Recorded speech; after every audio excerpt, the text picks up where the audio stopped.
In this video, you will learn how to operate the app Pika People and what makes this app unique among peekaboo type apps. The basic operation is the child watches the curtain, stands to the music, touches the curtain,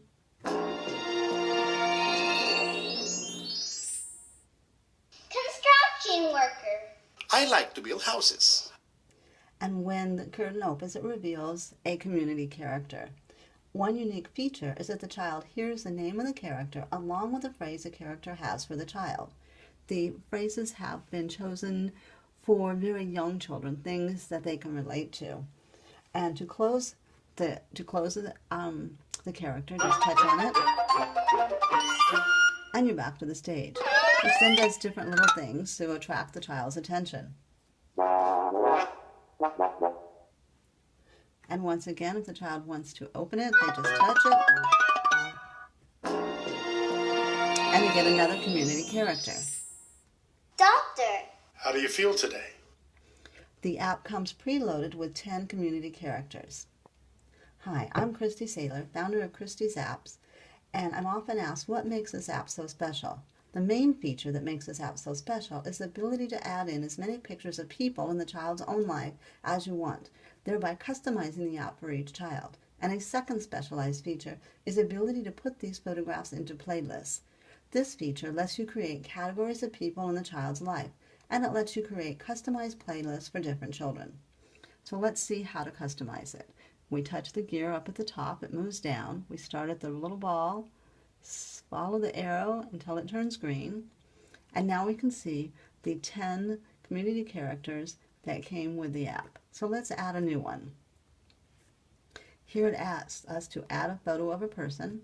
We can either take a picture of the person or choose a picture. Today we're going to go ahead and choose a picture from the camera roll, and we'll just choose a picture of myself so I don't get friends in there. There we go. So now we give the person's name, and the person can leave a phrase for the student or the child. What's really nice about this is if you have relatives who come to visit, or the child works with a lot of different people, each person can leave something specialized just for that child and helps them kind of remember the person. So since I am an aunt, we'll go ahead and just call myself, put Aunt Cristi, and I will record my name. Aunt Cristi. Aunt Cristi. So it repeats it, so I've heard what I've done. And let's say I have been visiting with them, so I might leave a little phrase about that experience. I sure had fun visiting you and playing games with you. I sure had fun visiting you and playing games with you. And then we save it.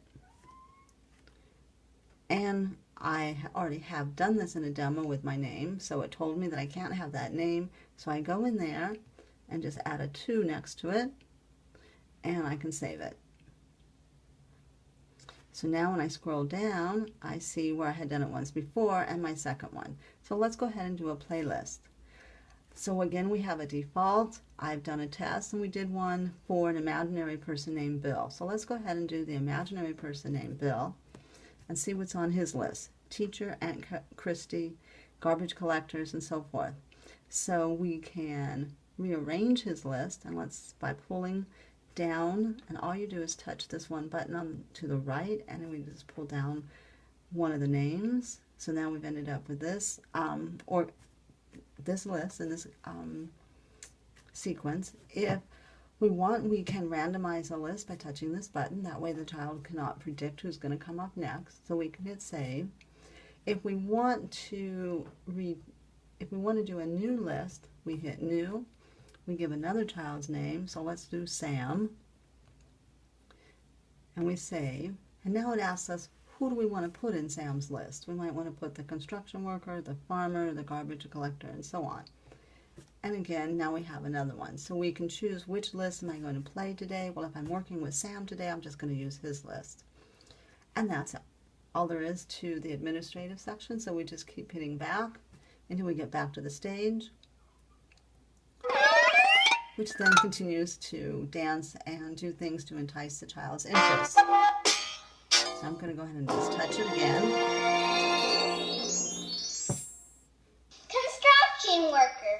I like to build houses. So I'm also asked why this app was made customizable. Why not just have the 10 community characters? This customizable feature provides one avenue for young children to make that crucial connection between objects and pictures, which is a critical foundational skill for learning to read. By allowing for customization, adults can use photographs of familiar people which have meaning to the child. And by creating playlists, these people can be categorized. So, for example, family members, neighbors, friends, and so forth. The concept of categories is another crucial skill in language and reading development. It's also a nice feature for professionals who work with multiple students, as it allows them to create a playlist for each of their students. And remember, you can add as many pictures and playlists as you want. To learn more about this app and my other apps, go to my website at www.christisapps.com. From there, you can sign up for my mailing list and Facebook page so you're always up to date on my new apps. Thank you.